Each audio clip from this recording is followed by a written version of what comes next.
Hello everyone and welcome back to Career 360।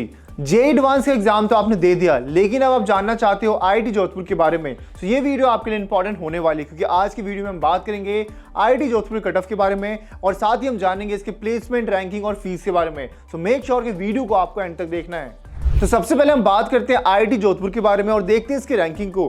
तो ये college आपका एस्टैब्लिश हुआ था 2008 के अंदर और ये आपका पार्ट है आईएनआई का। और जब बात करेंगे इसके कैंपस साइज की, तो ये आपका फैला हुआ है 852 एकर्स के अंदर और इसकी जो आपके एनएफ रैंकिंग रहने वाली है इंजीनियरिंग के अंदर, वो रहने वाली है आपकी 28 नंबर पे। अब बात करते हैं कि आगे टोटल स्टूडेंट आप यहाँ पे कितने स्टडी कर रहे हैं, तो ये नंबर है आपका यहाँ पे 1742। एंड इसके अंदर जब बात करेंगे इसके जेंडर रेशियो की, तो मेल का रहने वाला है आपका 81.74% का एंड फीमेल का रहने वाला है यहाँ पे आपका 18.25% का। अब देखते हैं यहाँ पे कि कितने बच्चे आपके दूसरे स्टेट से यहाँ पे आते हैं पढ़ने के लिए, तो वो परसेंटेज है आपका यहाँ पे 77.78% का। और यहाँ पे आपकी टोटल नंबर ऑफ फैकल्टीज होने वाले हैं यहाँ पे आपकी 238 आपकी। अब किसी भी कॉलेज को चूज करने के लिए जो एक इंपॉर्टेंट फैक्टर होता है आपका, वो होता है आपका प्लेसमेंट का फैक्टर। तो अभी हम बात करने वाले हैं आपके आईआईटी जोधपुर के प्लेसमेंट के बारे में। यहाँ पे हम जिस भी नंबर और डेटा की बात करेंगे वो आपका वेरीफाइड है मिनिस्ट्री ऑफ एजुकेशन से। यहाँ पे आप इसका स्क्रीनशॉट भी ले सकते हो। तो अब बात करते हैं इस कॉलेज के प्लेसमेंट के बारे में। तो यहाँ पे हम बात करने वाले हैं आपके 20 से 21, 21 से 22 और 22 के 23 के डेटा के बीच में। अब यहाँ पे सबसे पहले देखते हैं 20 से 21 के बारे में। तो यहाँ पे जो टोटल स्टूडेंट आपके एडमिट हुए थे वो नंबर है आपका यहाँ पे 178 आपका एंड इसमें से आपके ग्रेजुएट थे आपके यहाँ पे 171 स्टूडेंट। तो अब बात करते हैं कि आखिर कितनी रही थी आपके यहाँ पे प्लेसमेंट परसेंटेज आपकी, तो वो रहा था आपका 100% का। एंड यहाँ पे एक बात आपको ध्यान देना कि हर बच्चे आपके प्लेसमेंट में नहीं बैठते हैं, कई बच्चे आपके हायर एजुकेशन के लिए भी जाते हैं, तो वो नंबर है आपका यहाँ पे 42 आपका।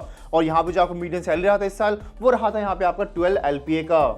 21 से 22 के बीच में यहाँ पे आपका total number of student admit हुए थे आपके 219 आपका एंड ग्रेजुएट हुए थे आपके 207 आपका। और जब बात करेंगे आप प्लेसमेंट परसेंटेज की, तो यहाँ पे भी आपका 100% यहाँ पे प्लेसमेंट रहा था एंड टोटल बच्चे जितने आपके हायर एजुकेशन गए थे वो गए थे यहाँ पे आपके 43 आपका एंड मीडियन सैलरी आपका रहा था इस साल आपका 15 LPA का। और जब बात करें यहाँ पे हम 22 से 23 की, तो एडमिट हुए थे यहाँ पे आपके 330 स्टूडेंट्स एंड ग्रेजुएट हुए थे आपके यहाँ पे 312 स्टूडेंट्स। और यहाँ पे भी आपका प्लेसमेंट परसेंटेज आपका 100% रहा था एंड हायर एजुकेशन के लिए आप गए थे टोटल बच्चे यहाँ पे आपके 56 आपका। एंड जब बात करें यहाँ पे मीडियन सैलरी की, तो आपके 22 से 23 के बीच में जो आपको मीडियन सैलरी रहा था वो रहा था आपको 16 LPA का। तो अब बात करते हैं आईआईटी जोधपुर की कट ऑफ के बारे में। तो यहाँ पे हम देखने वाले हैं आपके ब्रांच वाइज और कैटेगरी वाइज कट ऑफ। तो सबसे पहला जो कोर्स हमारे पास यहाँ पे वो रहने वाला है आपका B Tech AI and data science का। इसके अंदर जब बात करेंगे ओपन कैटेगरी की, तो यहाँ पे आपका यहाँ पे मिनिमम रैंक गया था आपका यहाँ पे 4182 आपका। और ईडब्ल्यूएस में जब देखेंगे इसको, तो वो गया था आपका 555 आपका। यानी मिनिमम आपको इतना रैंक लेकर आना पड़ेगा अगर आपको आईआईटी जोधपुर के अंदर एडमिशन चाहिए। तो अगला कोर्स हमारे पास रहने वाला है आपका बीटेक बायो इंजीनियरिंग का। इसमें आपका गया था 14,666 आपका एंड यहाँ पे ईडब्ल्यूएस में जब बात करोगे तो वो गया था आपका 2,295 आपका। और इसमें जब ओबीसी एनसीएल की बात करोगे तो मिनिमम यहाँ पे आपका जो आपका क्लोजिंग रैंक गया था वो गया था यहाँ पे आपका 5,752 आपका। इसी तरह से जब बात करोगे यहाँ पे एसटी और एससी की, तो एससी में गया था आपका 3,167 आपका एंड एसटी में गया था आपका 1,452 आपका। अगला जो कोर्स हमारे पास है वो रहने वाला है आपका बीटेक केमिकल इंजीनियरिंग का, जिसके अंदर आपका ओपन में तो गया था 11,036 आपका एंड ओबीसी एनसीएल में गया था आपका 4,613 आपका। और जब बात करोगे यहाँ पे आप एसटी एसटी की, तो एससी में गया था आपका 2,688 आपका एंड एसटी में गया था आपका 1,120 आपका। मिनिमम आपको इतना स्कोर लाना पड़ेगा अगर आपको आईआईटी जोधपुर में एडमिशन चाहिए। तो अगला कोर्स हमारे पास रहने वाला है यहाँ पे B Tech civil and infrastructure engineering का, जिसके अंदर आपको ओपन में गया था 13,316 आपका एंड ओबीसी एनसीएल में भी आप देख सकते हो वो गया था यहाँ पे आपका 4,937 आपका। बाकी कैटेगरी के लिए आप यहाँ पे इसका स्क्रीनशॉट भी ले सकते हो। अब यहाँ पे अगला कोर्स हमारे पास है बीटेक सीएससी का। अब क्योंकि आपको थोड़ा डिमांडिंग कोर्स होता है आप देख सकते हो, इसकी कटअप भी थोड़ी सी आपकी हाई जाती है। ईडब्ल्यूएस में आप देख सकते हो ये गया था आपका 416 आपका, ओपन में गया था आपका 3,061 आपका एंड यहाँ पे ओबीसी एनसीएल में गया था आपका 1,404 आपका। तो यहाँ पे आप इसका स्क्रीनशॉट ले सकते हो। अगला कोर्स हमारे पास यहाँ पे बीटेक इलेक्ट्रिकल इंजीनियरिंग का, जिसके अंदर आपका ओपन में तो गया था 6,346 आपका एंड ईडब्ल्यूएस में गया था आपका 1,149 आपका। और यहाँ पे जब बात करोगे एससी कैटेगरी की, तो उसमें गया था आपका 1,835 आपका। अगला कोर्स हमारे पास रहने वाला है आपका बीटेक मटेरियल इंजीनियरिंग का, जिसके अंदर आपका ईडब्ल्यूएस में गया था 2,211 आपका, ओबीसी एनसीएल में गया था आपका 5,688, ओपन कैटेगरी के अंदर आपका गया था यहाँ पे आपको 13,339 आपका एंड इस तरह से बात करोगे एससी और एसटी की, तो एससी में गया था आपका यहाँ पे 2,950 आपका एंड यहाँ पे एसटी में गया था आपका 1,419 आपका।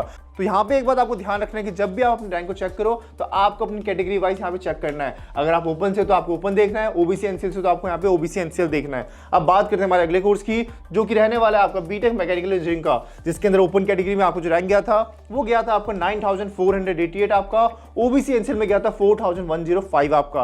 अगला कोर्स यहाँ पे हमारे पास रहने वाला है बीएस केमिस्ट्री आपका, जिसके अंदर जब बात करेंगे ओपन कैटेगरी की तो यहाँ पे आप देख सकते हो इसका जो आपका रैंक गया था वो काफी ज्यादा आपका लो गया था 16,381 आपका। वहीं पे जब इसकी ईडब्ल्यूएस में बात करोगे तो वो गया था आपके यहाँ पे आपका 2,491 आपका। इसी तरह से ओबीसी एनसीएल की बात करोगे तो वो गया था यहाँ पे 6,013 आपका। एंड एट लास्ट हमारे पास यहाँ पे बीएस फिजिक्स का आपका, जिसके अंदर आपको ओपन कैटेगरी के अंदर गया था आपको 14,641 आपका। एंड ओबीसी एनसीएल में इसमें गया था आपका 5,792 आपका। इस तरह से बात करोगे ईडब्ल्यूएस के अंदर तो ईडब्ल्यूएस में आपको गया था 2,420 आपका। एंड एट लास्ट हमारे पास जब बात करोगे एससी और एसटी की तो एससी में गया था 3,182 आपका एंड एसटी में गया था आपका 1,510 आपका। तो अभी हमने बात करा आईआईटी जोधपुर कट ऑफ के बारे में। बाकी अगर आपको कोई डाउट हो तो यहाँ पे आप कमेंट बॉक्स में हमसे पूछ सकते हो, बाकी आप इसका स्क्रीनशॉट ले सकते हो। तो आज की वीडियो में हमने बात करा आईआईटी जोधपुर कट ऑफ के बारे में। तो अगर आपको और कोई डाउट हो इस टॉपिक से रिलेटेड तो नीचे आप कमेंट बॉक्स में हमसे पूछ सकते हो। तो मिलते हैं नेक्स्ट वीडियो के अंदर, तब तक take care and bye bye.